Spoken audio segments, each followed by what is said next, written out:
In January, I gave a seminar about numismatics. This is not a recording of that seminar. During the seminar, there was a presentation about some of the work of the Indian historian R S Sharma on feudalism. His thesis that in the mid-first millennium in AD, India underwent a profound social change. Cities diminished in size, and the population moved much more to rural areas, something referred to as de-urbanization.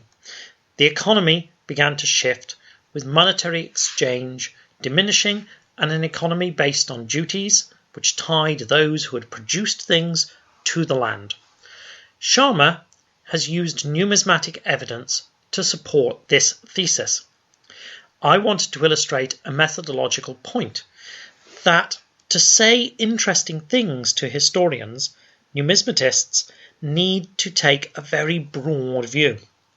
But that is not how numismatic research is done. Numismatic research is done by narrowing your focus, looking at very detailed little problems, the solutions to which are usually not very interesting. To make them interesting, you need to pull back, take a wider view, and set that numismatic detail in a context. I used feudalism and Sharma as an example of what happens if you try to get numismatic evidence to answer big questions without first dealing with the detail. It was something that I've spoken about before, but the reaction of colleagues at the seminar suggested that it was the element of the event that might be most interesting to a wider audience. The attendees suggested to me that Sharma's numismatic arguments were taken more seriously than they probably deserved. This is a chart from previous lectures that contrasts data collected by R S Sharma and John Dale.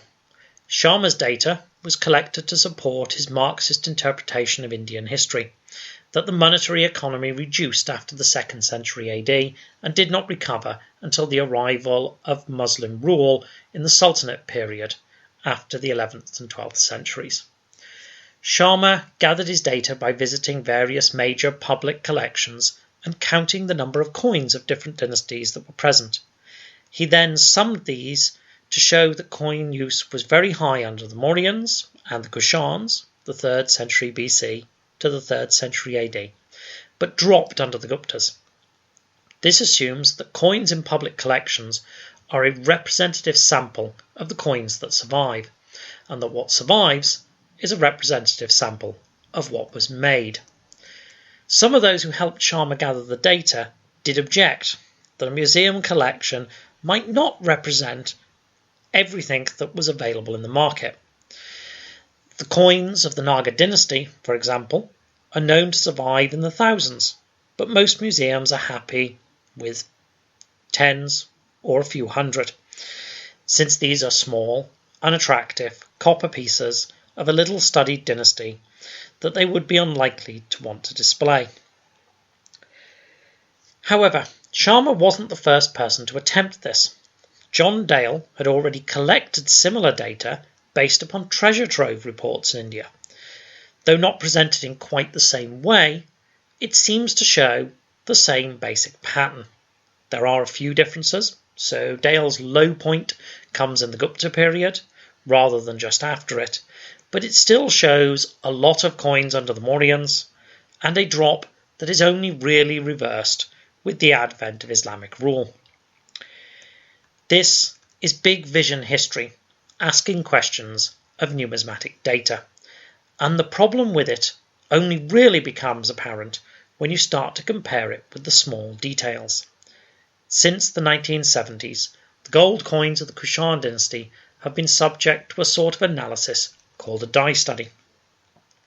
The designs on ancient coins are impressed on them using tools called dyes. Each of those dyes has to be engraved carefully by hand. They are never identical. And so, if you look carefully at two coins, you can see if they were made with the same tool or with different ones. With enough time and enough coins, you can work out how many dyes a mint used to make the coins they were producing. Unfortunately for us, those dies wore out. The process in which one die is hit by a hammer involves a lot of mechanical stress, and the dies simply cannot survive indefinitely. So if you need to make more coins, you need to produce more dies, and therefore the number of dies, subject to a whole bunch of caveats, is a guide to the number of coins that were originally made. So if we look at some of the data from the Kushan dynasty, we see the problem with using the number of coins that we have to establish how many coins there were. In the British Museum today, there are a lot of coins of the Kushan Emperor Huvishka, about 8 times as many as his late successor Sharka. This is not unusual. Huvishka, who ruled in the 2nd century, is one of the great Kushans. His coins are the most common of the dynasty, both in collections and hoards. But the die studies tell a different story. Sharka, who is a 4th century contemporary of the Gupta king Samudra, has a lot of dies. In fact, in each year of his reign, give or take a substantial margin of error, his mints used 10 times as many dies as in each year of Huvishka's reign. Let's pause for a second and think about what that means.